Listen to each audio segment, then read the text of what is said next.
नमस्कार सभी को, मैं Navneet Gautam classes of physics में आप सभी का स्वागत करता हूं। तो जैसे कि आपने लास्ट क्लास में देखा, मैंने लाज स्टार्ट किए थे वेक्टर एडिशन के, यानी एडिशन ऑफ वेक्टर्स। ठीक है, जिसे आप कह सकते हैं कि सदिशों को जोड़ने के, सदिशों को योग करने के नियम क्या हैं वो मैंने आपको बताए थे। ठीक है, उनमें एक नियम मैंने आपको कराया था जिसे आप कहते हैं वेक्टर ट्राइंगल लॉ, सदिश त्रिभुज नियम। ठीक है, तो laws of addition of vectors, इसी के अंतर्गत आज दूसरा लॉ पढ़ेंगे और दूसरे लॉ को कहते हैं पैरेललोग्राम लॉ। पैरेललोग्राम होता है, इसे आप समांतर चतुर्भुज कहते हैं। ठीक है, पैरेललोग्राम क्या होता है? समांतर चतुर्भुज। तो हेडिंग डालें पैरेललोग्राम लॉ। ठीक है, पैरेललोग्राम लॉ, और लॉ माने नियम। ठीक है, पैरेललोग्राम लॉ किसका है? Of vector addition. किसको ऐड करना है? वेक्टर्स को, ऑफ वेक्टर एडिशन। ठीक है, तो पैरेललोग्राम लॉ है, यानी इसे कहेंगे वेक्टर एडिशन, यानी सदिश योग का कौन सा नियम है? ठीक है, सदिश योग का, बताएं कौन सा नियम है सदिश योग का? समांतर चतुर्भुज नियम पैरेललोग्राम लॉ है। ठीक है,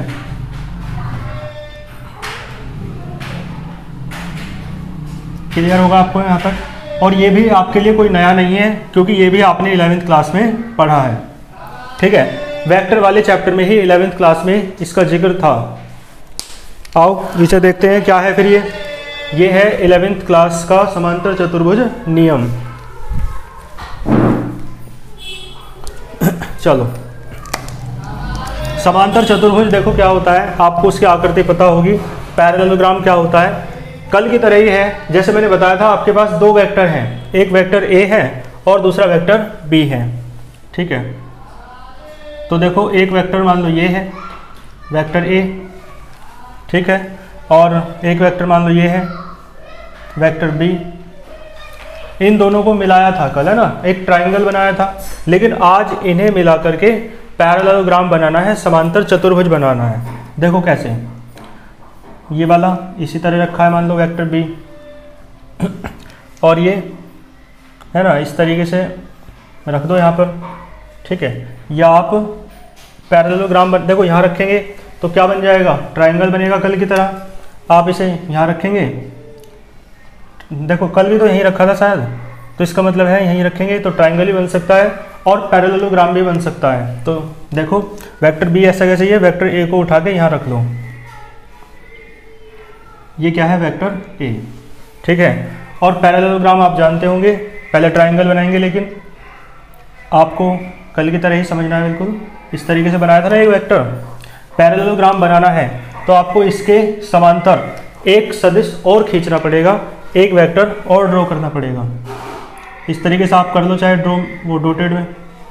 बिल्कुल दोनों पैरेलल होने चाहिए और ये दोनों भी पैरेलल होने चाहिए। तो ये देखो आपका ये जो आकृति है इसे कहते हैं आप पैरेललोग्राम, यानी कि समांतर चतुर्भुज।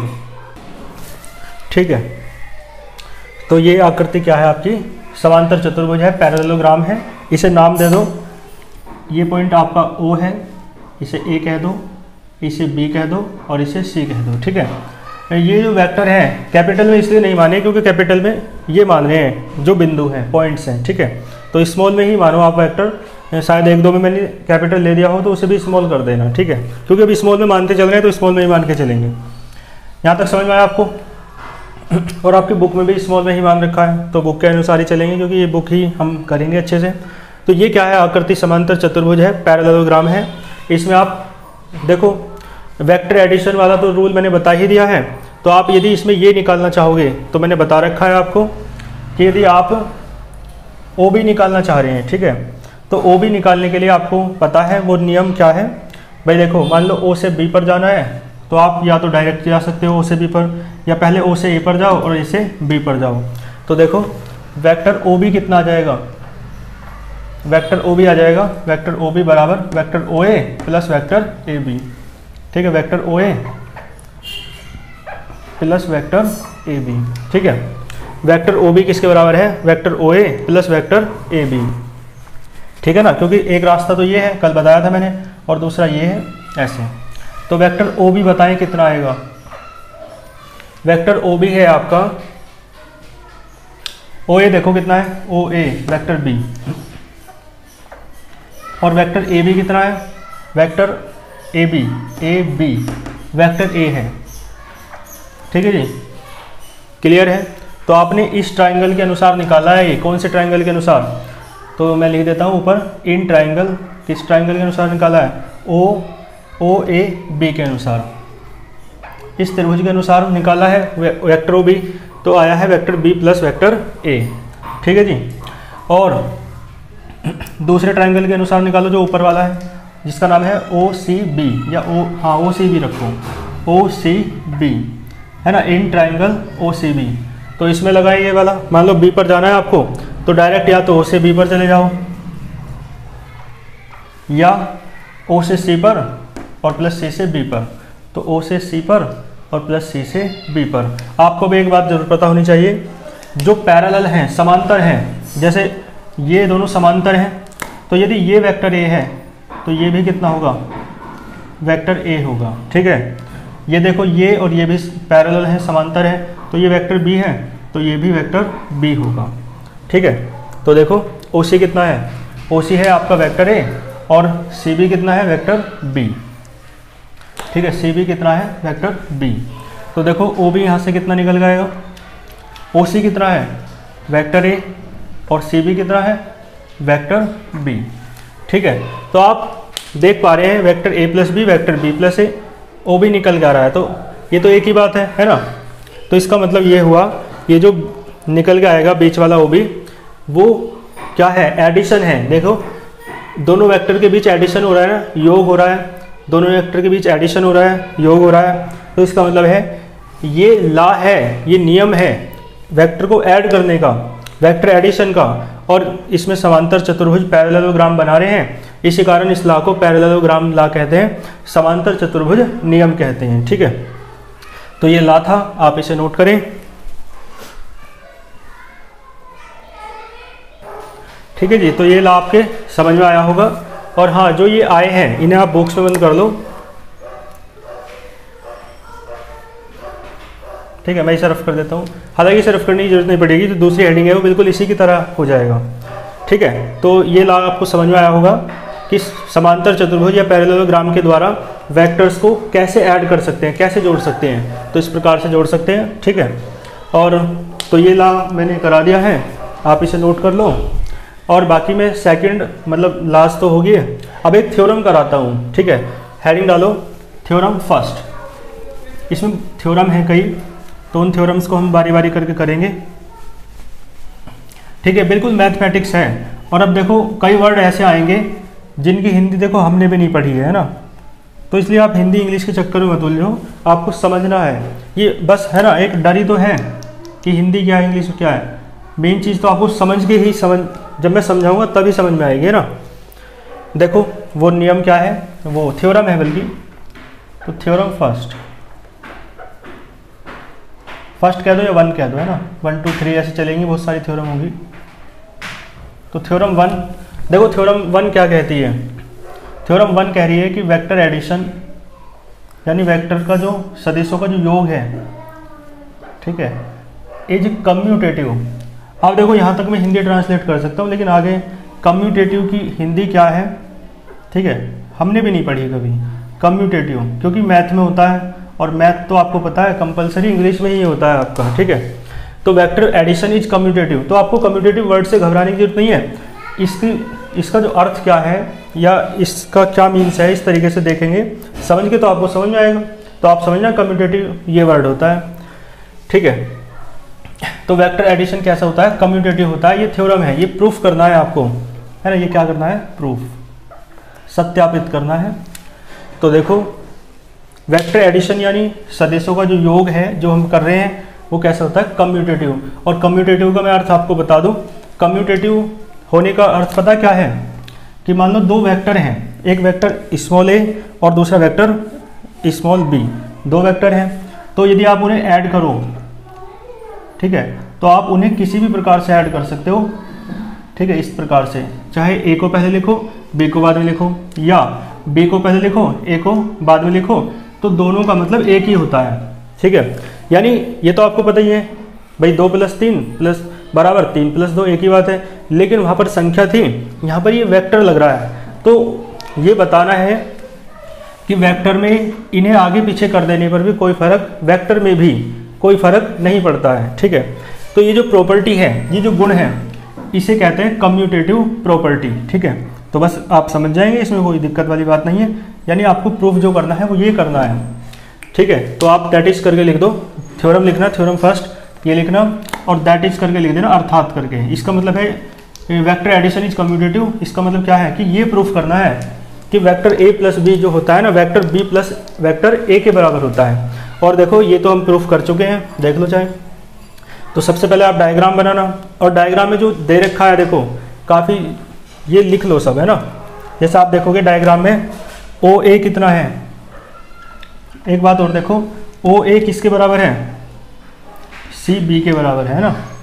तो वेक्टर OA बराबर वेक्टर CB, और दोनों किसके बराबर हैं, वेक्टर B के बराबर है। ठीक है, देखो वेक्टर OC, बल्कि ये है मेन, तो पहले तो यही था, वेक्टर AB किसके बराबर है, वेक्टर OC के।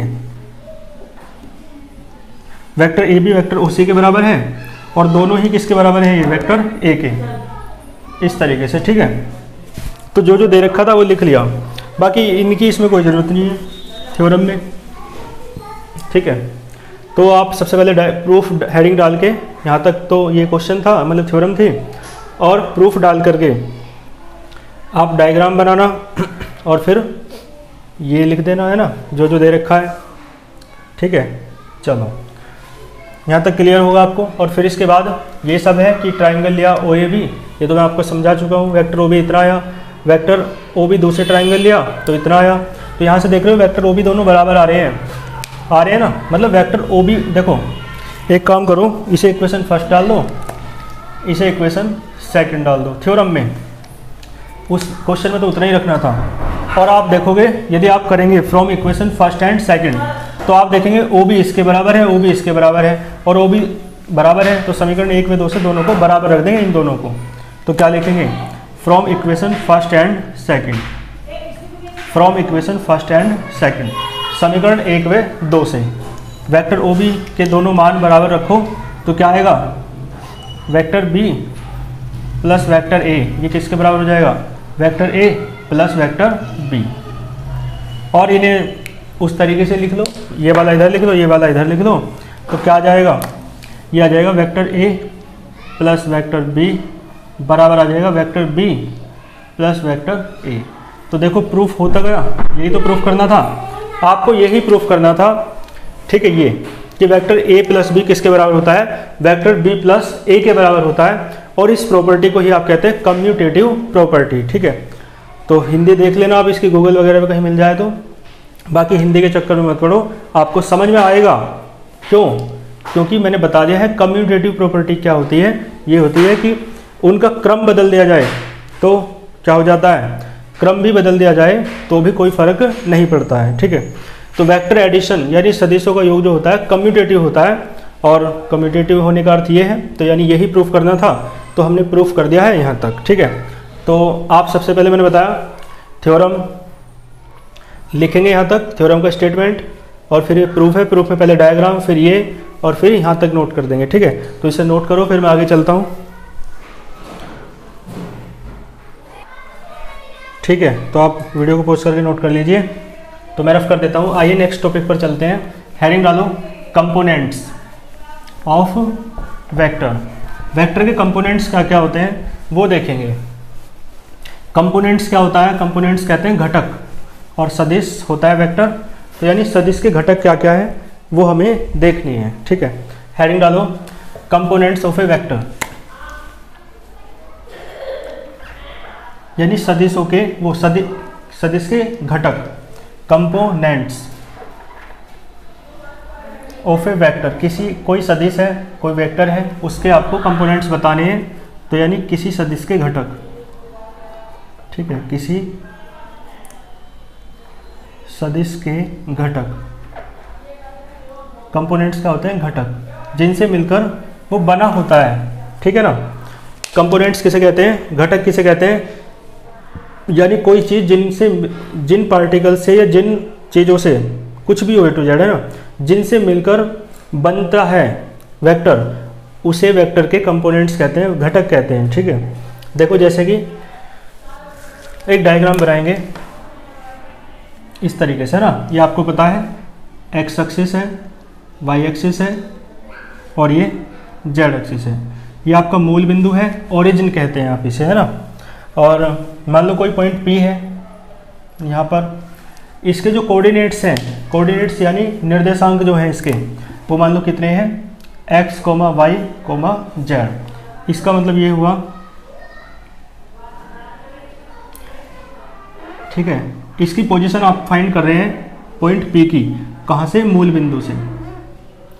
ठीक है, तो इसका जो पोजीशन वेक्टर है, मैंने बताया था पोजीशन वेक्टर पढ़ाया था मैंने, जिसे आप स्थिति सदिश कहते हैं, यानी ऐसा वेक्टर जो किसी पार्टिकल की या किसी पॉइंट की पोजीशन के बारे में, स्थिति के बारे में बताता है, उसे पोजीशन वेक्टर कहा जाता है। और मैंने लिखवाया था उसे आप वेक्टर r से डिनोट करते हैं। तो इसे आप किससे डिनोट कर रहे हैं, वेक्टर r से। और देखो यदि आप इसे इस तरीके से ड्रॉ करें तो आप देखेंगे x एक्सिस पर आप कितना चल रहे हैं, x। ठीक है, और बताएं y एक्सिस पर कितना चल रहे हैं, y एक्सिस पर y चल रहे हैं। और z एक्सिस पर आप कितना चल रहे हैं, z चल रहे हैं। ठीक है, z एक्सिस ये बाहर की ओर है, ठीक है, तो पीछे की तरफ भी होगी, तो z एक्सिस पर z चल रहे हैं। ठीक है, चलो तो पीछे की तरफ है, रहने दो, z दिख ही रहा है। तो इसका मतलब है ये जो पॉइंट P है, इसके निर्देशांक, इसके कोऑर्डिनेट्स कितने हैं, x, y, z। तो इसके इसलिए मैंने बताया था। और आपको एक बात और बता रखी है कि x एक्सिस का जो यूनिट वेक्टर है, एकांक सदिश है, y कैप होता है, y एक्सिस का j कैप होता है और z एक्सिस का k कैप होता है। तो मैंने बताया था कि वेक्टर r क्या होगा, किसी वेक्टर के लिए कंपोनेंट्स निकालने हैं तो वेक्टर मान लो वेक्टर r जो पॉइंट P की पोजीशन है ना। तो लेट, ठीक है, लिखना चाहो लिख लो, let there is a point, ठीक है, देयर इज ए पॉइंट, एक पॉइंट है P, let there is a point P जिसके कोऑर्डिनेट्स क्या है, x, y, z। Let there is a point P है ना, इसके निर्देशांक कोऑर्डिनेट है x, y, z और ये डिस्टेंस। ठीक है, और इसका जो पोजीशन वेक्टर है तो वेक्टर r b इट्स, इसका है ना क्या है, स्थिति सदिश है, पोजीशन वेक्टर है। तो vector r b its position vector. और कहाँ से हम नाप रहे हैं पोजीशन वेक्टर को, मूल बिंदु से, फ्रॉम ओरिजिन। ठीक है, ओरिजिन का नाम क्या है, O, ओरिजिन O से नाप रहे हैं। ठीक है, तो देखो वेक्टर r कितना होगा, मैंने बताया था कल भी जब पोजीशन वेक्टर पढ़ाया था, क्या बताया था, x i cap plus y j cap और प्लस z k कैप, यही तो होता है। ठीक है, लेकिन आज इसके कंपोनेंट्स पढ़ने हैं, तो कंपोनेंट्स इसके यही तो हैं। वेक्टर r में 3 कंपोनेंट्स आ रहे हैं, एक तो x एक्सिस का कंपोनेंट है, एक y एक्सिस का कंपोनेंट है, एक z एक्सिस का कंपोनेंट है। ठीक है, यानी x अक्ष का घटक, y अक्ष का घटक और z अक्ष का घटक, 3 घटक है। चलो, तो वेक्टर r तो ये हो जाएगा आपका। और इसका मैग्नीट्यूड भी यदि आप निकालना चाहते हो तो निकालो। मैग्नीट्यूड कैसे निकालेंगे, मैंने बताया था, मैग्नीट्यूड निकालना हो तो वेक्टर पर मॉडुलस लगा देते हैं, जिसे निरपेक्ष कहते हैं, है ना। और फिर वेक्टर हट जाता है, यानी तीर का निशान हट जाता है। और इसका फॉर्मूला होता है, आप याद रखेंगे, i के गुणांक का वर्ग अंडर रूट के अंदर प्लस j के गुणांक का वर्ग प्लस k के गुणांक का वर्ग, है ना। तो i का जो कोफिशिएंट है उसका स्क्वायर करना है, यानी x का स्क्वायर प्लस y के कोफिशिएंट का स्क्वायर, वो j के कोफिशिएंट का स्क्वायर, है ना, क्या आएगा, y स्क्वायर, k के कोफिशिएंट का स्क्वायर क्या आएगा, z स्क्वायर। ठीक है, k का गुणांक, कोफिशिएंट होता है गुणांक। तो इसका जो परिमाण है, जो मैग्नीट्यूड है, वो कितना आ गया, ये आ गया। ठीक है, ये मैग्नीट्यूड है, क्या है ये, मैग्नीट्यूड। मैग्नीट्यूड समझते हैं ना आप, परिमाण, मैंने बताया था एक तरीके से संख्या, मात्रा। ठीक है, ठीक है, तो ये क्या था, कंपोनेंट्स ऑफ ए वेक्टर। और इसमें मैंने बता ही दिया है, लिखना चाहो आप लिख सकते हो। ठीक है, यहाँ पे लिख लेना चाहो लिख सकते हो, क्या लिखोगे, या वेयर करके लिख देना, i cap, j cap, k cap are the unit vectors of unit vectors of नी along X axis comma Y axis comma Z axis. ठीक है, यानी I cap J cap K cap क्या है, एकांक सदिश है एक्स अक्स वाई एक्स और जेड एक्स के अनुदिश। ठीक है, आइए नेक्स्ट हेडिंग लिखते हैं डायरेक्शन रेशोज। हेडिंग क्या है, डायरेक्शन रेशोज है ना, रेशो होता है अनुपात। ठीक है, तो जो रेशो है वो अनुपात है और जो रेशोज हैं वो अनुपात का क्या है, प्लूरल है, प्लूरल है अनुपात का, है ना। तो इसे क्या कहेंगे, रेशोज। रेशो क्या होता है, अनुपात होता है। तो डायरेक्शन रेशोज है यानी दिशा अनुपात कहेंगे इसे हिंदी में, दिशा अनुपात। तो ये क्या है, डायरेक्शन रेशोज। और इसके साथ एक हेडिंग और पढ़ेंगे, डायरेक्शन कोसाइंस। Direction cosines. ठीक है, अब देखो मैथमेटिक्स चल रहा है, मैंने बताया, तो हिंदी क्या देखें, है ना। हिंदी देखोगे उलझोगे परेशान हो जाओगे, है ना। जैसे कोसाइंस है, इसे हिंदी में कोजेया कहते हैं। तो जो हिंदी केवल आपको उस चीज़ की, उस वर्ड की देखनी है जो आपने 11-12 से लिंक होता है केवल। बाकी नई चीज़ें आप हिंदी में भी समझना आपको पड़ेगा तभी जब मैं समझाऊंगा, और इंग्लिश में भी तभी जब मैं समझाऊंगा। ठीक है, तो डायरेक्शन रेशोज वो आपने पढ़ा नहीं कभी, है ना। तो डायरेक्शन कोसाइंस में नहीं पढ़ा, तो बस आप इनकी हिंदी याद ना रखें। डायरेक्शन रेशोज, वैसे तो दिशा अनुपात कह रहे हैं लेकिन कहीं यूज नहीं होना उसका, है ना। Direction ratios and direction cosines. देखो क्या आएगा, कोसाइंस, है ना। कोसाइन होता है कोजेया। ठीक है, तो डायरेक्शन रेशोज है और डायरेक्शन कोसाइंस है। अब देखो होते क्या है ये, वो मैं आपको समझाता हूँ। जैसे आपने पढ़ा है वेक्टर आर, मैंने बताया था आपको कितना था, एक्स आई कैप प्लस वाई जे कैप और प्लस जेड के कैप, यही तो था वेक्टर आर।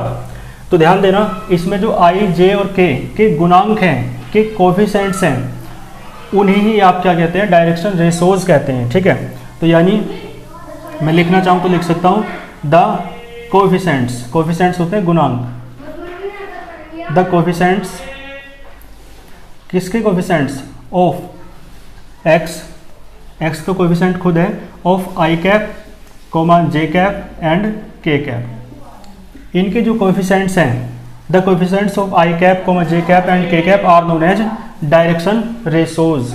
ठीक है, एक मिनट रुकिए जरा। ठीक है, थोड़ी समस्या है आपको लेकिन दिख रहा होगा, लाइट चली गई है। देखो कोफिशिएंट्स किसके, आई कैप जे कैप और के कैप के जो कोफिशिएंट्स हैं उन्हें ही आप क्या कहते हो, जो गुणांक हैं आई कैप जे कैप और के कैप के, उन्हें ही आप डायरेक्शन रेशोज कहते हैं। ठीक है, तो लिख देना आप, the coefficients of I cap comma J cap and K cap are known as direction ratios. ठीक है, तो डायरेक्शन रेशोज में समझा रहा था आपको। तो जैसे कि वेक्टर आर है, वेक्टर आर पहले डेफिनेशन लिख देना आप, है ना, फिर वेक्टर आर को बाद में लिखना। जैसे वेक्टर आर है तो इसके कोफिशिएंट्स क्या हो जाएंगे, मतलब वेक्टर आर में आई कैप जे कैप और के कैप के कोफिशिएंट्स है क्रम से है X comma Y comma Z. ठीक है, तो यानी इन वेक्टर आर यदि मैं लिखूं एक्स आई कैप प्लस वाई जे कैप और प्लस जेड के कैप, इसमें यदि आप देखेंगे तो कोफिशिएंट्स बताओ कितने हैं। तो इसमें डायरेक्शन रेशोज क्या हो जाएंगे, इसमें डायरेक्शन रेशोज हो जाएंगे आपके, डायरेक्शन रेशोज। ठीक है, रेशोज कितना हो जाएगा, X comma Y comma Z. Direction ratios होते हैं X comma Y comma Z. ठीक है, क्योंकि आई का कोफिशिएंट लेना है पहले एक्स, फिर जे का लेना है वाई, के का लेना है जेड। तो डायरेक्शन रेशोज क्या होंगे, हो जाएंगे X comma Y comma Z. Clear है यहाँ तक आपको, डायरेक्शन रेशोज हो जाएंगे X comma Y comma Z, ये डायरेक्शन रेशोज हैं। ठीक है, डायरेक्शन रेशोज आपने समझ में आए होंगे आपके। डायरेक्शन कोसाइंस की ओर देखो, डायरेक्शन कोसाइंस क्या होते हैं, तो डायरेक्शन रेशोज तो आपको क्लियर हुआ होगा। डायरेक्शन रेशोज क्या हैं, ये जो आई जे कैप और के कैप तीनों के जो गुणांक हैं, कोफिशिएंट्स हैं, उन्हें ही आप डायरेक्शन रेशोज कहते हैं। और देखो डायरेक्शन कोसाइंस क्या है, देखो इन्हें आप डिनोट कर सकते हो L comma M comma N से। और ध्यान देना, मान लो ये क्या है, डायरेक्शन, नाम क्या है इनका, डायरेक्शन कोसाइंस, कोसाइंस। ठीक है, कोसाइंस का मतलब ये है कि इनमें कोस निकाला है आपने। ठीक है, डायरेक्शन कोसाइंस, तो डायरेक्शन कोसाइंस देखो हो जाएंगे L, M, N, इस तरीके से L, M, N से डिनोट करते हैं। और ये होता कितना है, L होता है, देखो इसकी वैल्यू L होता है x upon under root X square plus Y square और प्लस जेड स्क्वायर, ठीक है। और m कितना होता है, y अपॉन अंडर रूट में तो सबके सेम रहेगा, अपॉन में under root X square plus Y square plus Z square. और जो n है वो हो जाएगा जेड अपॉन, कितना हो जाएगा, जेड अपॉन, बड़ी समस्याएं हैं यहाँ पे, है ना। चलो x ये वाला हो गया L, ये m हो गया और ये n क्या हो जाएगा, under root X square plus Y square plus Z square, ठीक है जी, ये हो जाएगा। तो ये क्या है, डायरेक्शन कोसाइंस हैं जिन्हें आप L, M और N से डिनोट करते हो। तो L का मान क्या होता है, x यही वाला है, x upon under root X square plus Y square plus Z square, X Y Z यही वाले हैं ना। और m क्या है, y upon under root X square plus Y square plus Z square, है ना। और n में जेड आ जाएगा इसी प्रकार।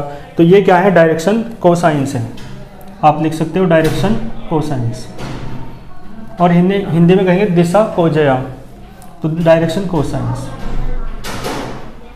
ठीक है। इसे भी बॉक्स में कर देना आप। ये फॉर्मूले आपको याद रखने हैं, न्यूमेरिकल्स में काम आएंगे, है ना। और हाँ देखो, इसका एक स्पेशल बात मैं आपको और बता दूं। मान लो आपको 2 पॉइंट दे रखे हैं, ये भी आप नोट कर लेंगे। जैसे पहला पॉइंट है P, तो वो है, उसके कोऑर्डिनेट दे रखे हैं निर्देशांक x1, y1, z1। और दूसरा पॉइंट है Q, उसके कोऑर्डिनेट्स दे रखे हैं x2, y2 और z2, ठीक है। तो 2 क्या है, ये बिंदु हैं, 2 पॉइंट्स हैं जिनके कोऑर्डिनेट्स निर्देशांक दे रखे हैं।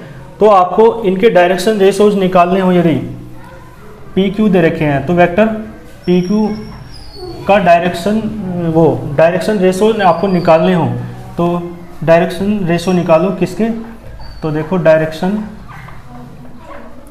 रेशोज, ठीक है। ये दोनों फॉर्मूले आपके समझ में आ गए होंगे।